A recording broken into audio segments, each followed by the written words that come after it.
Hello mga kamaster, for today's video nga po pala, yan, nagbakod po tayo sa para sa labas para hindi gaano pumasok yung mga medyo mga basura.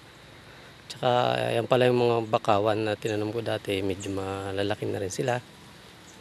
Yan.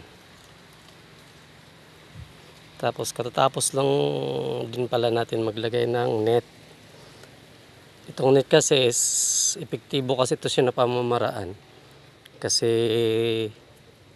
naglagay tayo ng sobra 100 na similya ng alimango. Kaya may time kasi na umakyat sila sa dike. Kaya yan, linagyan namin ng net paikot sa fish pan. Yan.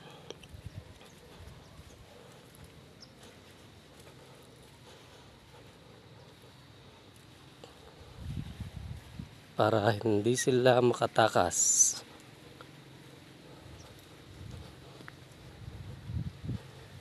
Dikit talaga kasi yung kailangan kasi yung net talaga is dikit sa ilalim ng sa baba ng dike. Para at saka epektibo rin ng paglalagay ng net sa isang fish pan kasi minsan medyo malaki yung tubig. May time na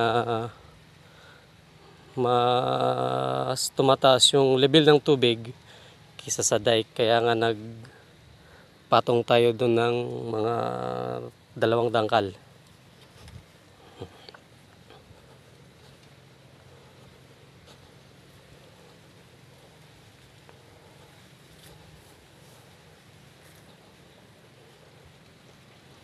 Yung linagyan naman po natin ng mga similya ng king crabs, alimango, ay medyo may mga kalakihan na rin.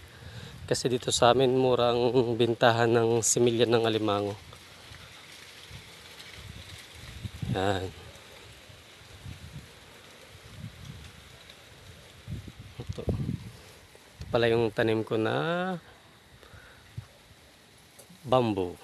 Yan. Tsaka ito naman yung nyug na dwarf. Balay ito nga pala mga kamasteres, hindi natatapos. Balay papadiretso pa natin itong dike hanggang dun sa may nyug. Isang kwadro pa pag meron ng budget.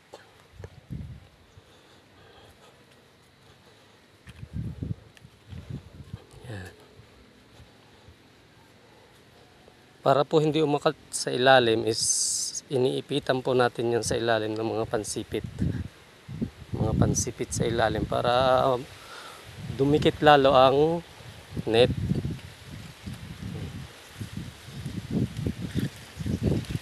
Target ko kasi dito mga kamasteres, mga 200 na similya ng alimango ang ilalagay ko. So 100 muna yung pauna at hindi pa kasi sila nanguhuli ng mga similya ng alimango. Baka bukas o susunod pa na araw daw sila manghuli. Kasi busy pa yung mga yan. Malaki na rin siya yung tanim ko na bamboo tree.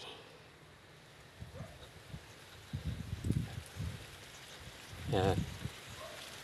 Tapos na po kasi paikot na po is natapos na lagyan ng net. Yan. Yung net na po yan is dikit po talaga yan sa ilalim kasi sinisipitan ko po yan ng pansipit. Yan.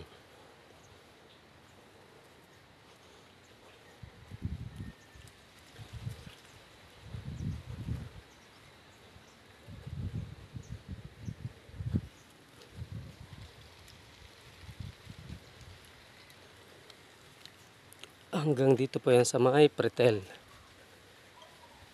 Tsaka linagyan ko na rin ng harang kanina para pagpasok ng tubig, kasi yung alimango kasi pagpasok ng preskong tubig is pumupunta talaga sila dito sa bukana ng pretel para makalanghap na rin ng preskong tubig. Yan.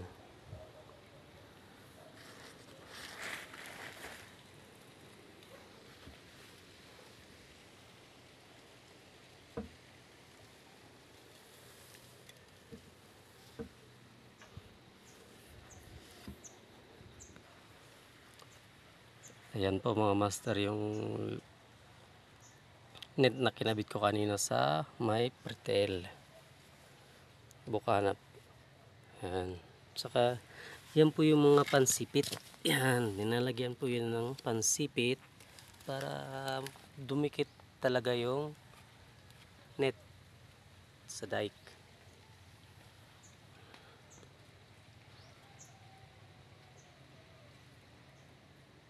Ayan. Paikot po to sa aking munting fish pan. Yan po.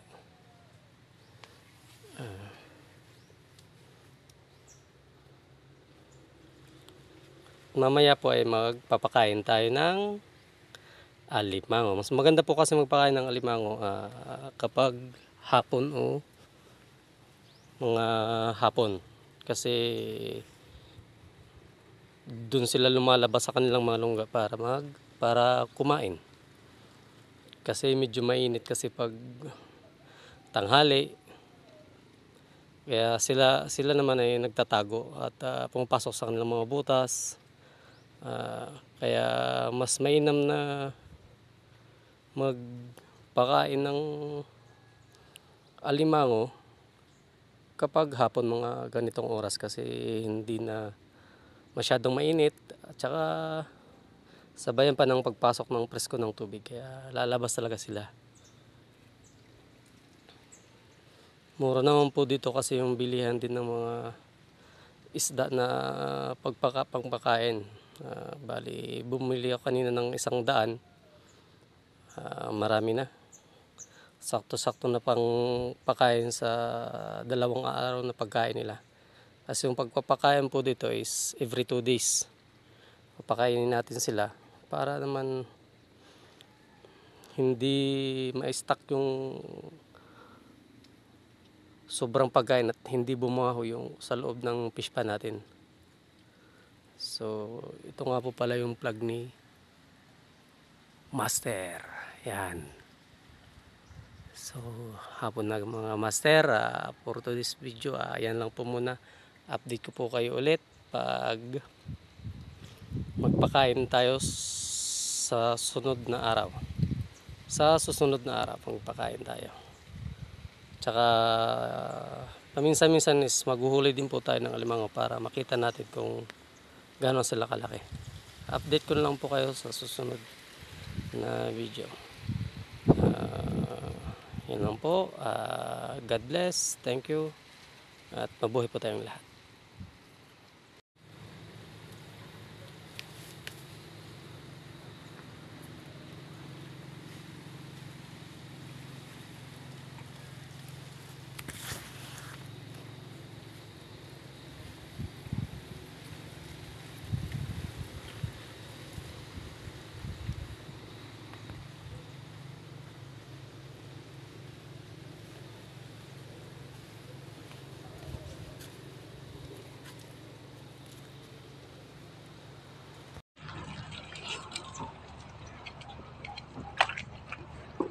Grabe nga paso.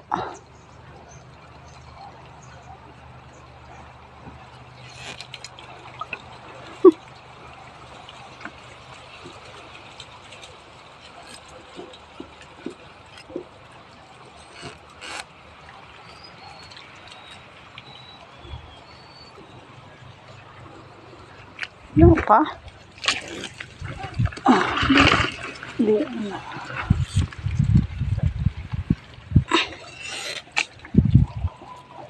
Hala ka, hala. Naglublob na. Puta ila. Tagim dun.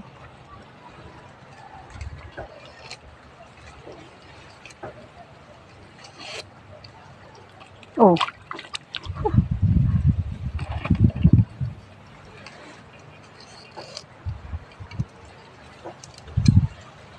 Na yun, papainit to. Basta na kangkas na kuan. Bahala na sila sun magkuruan.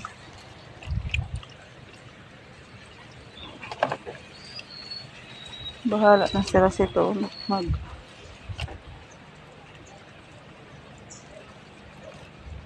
Pira ko nini ka bugos? Ay, ambot sa imo. 20, 31 ada. Kay duwa na lain nga mag-shin. Ito yung laks eh.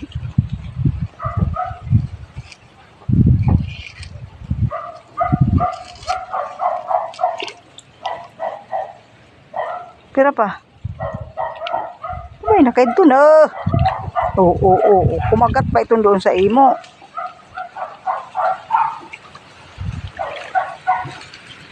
Wala na may mga gapos ng iba ho.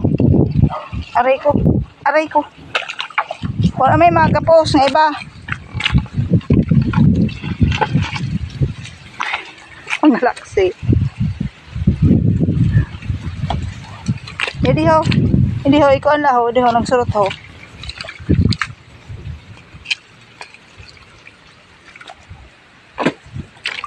Tuhon mo.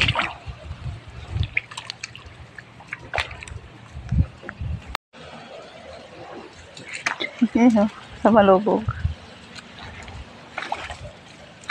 Ang speed. Okay lang. Nagulublob sila dayon, ano. Babay na. Hay na daw yadto. Yadto na nga ni ho.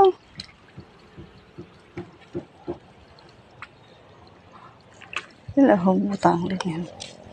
Namang pamangya ang bagungon.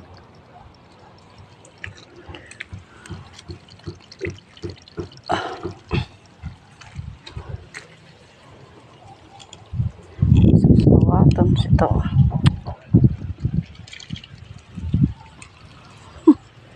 Mga spade.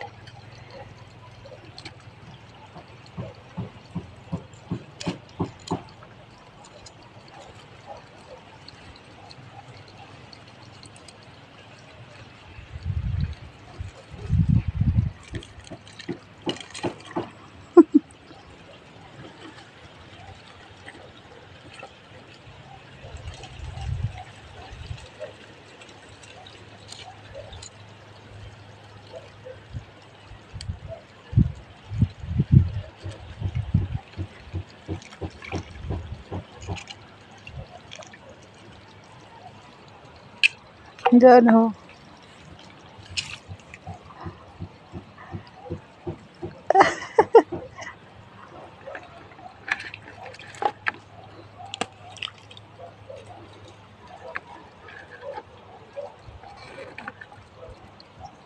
Bagting na.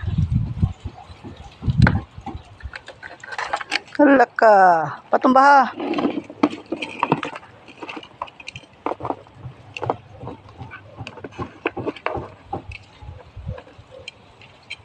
Ay, pagpapakagat ah. Hala.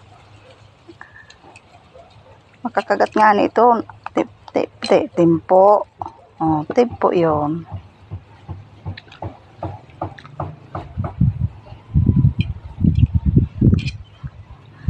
Yan, sige.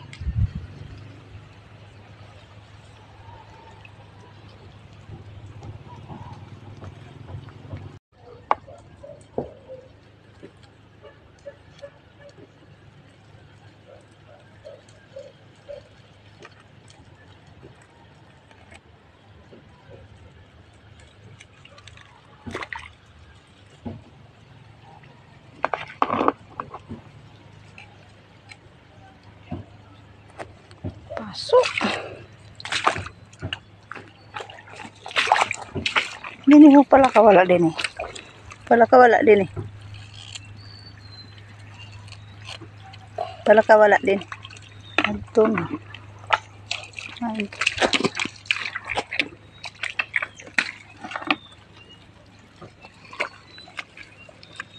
Nagtago. Tago ba na? Di adin ho. Hoy. Di din ho nagtaho. Kung ano sa wala ho. Oh.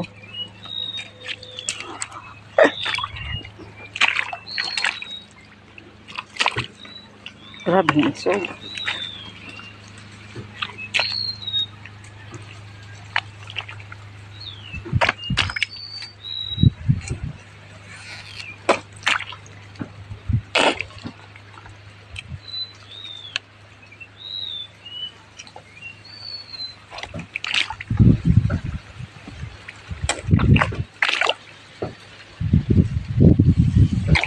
Grabe ho. Naisog sila. Ito na, nagloblog na. Ito na. Nagloblog na siya.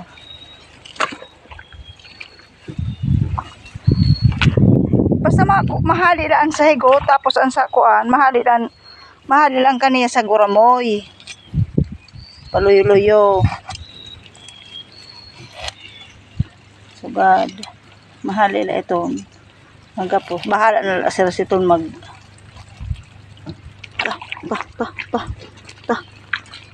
Pabay na yun, maaram na yun magpulugos-pugos. Pabay na yun yung higot. Sige ang burura-bura.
Ah. Di pag himusok. Reka klase.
Pag mo mga usok.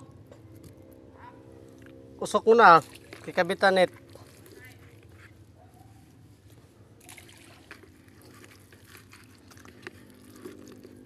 Ada oh.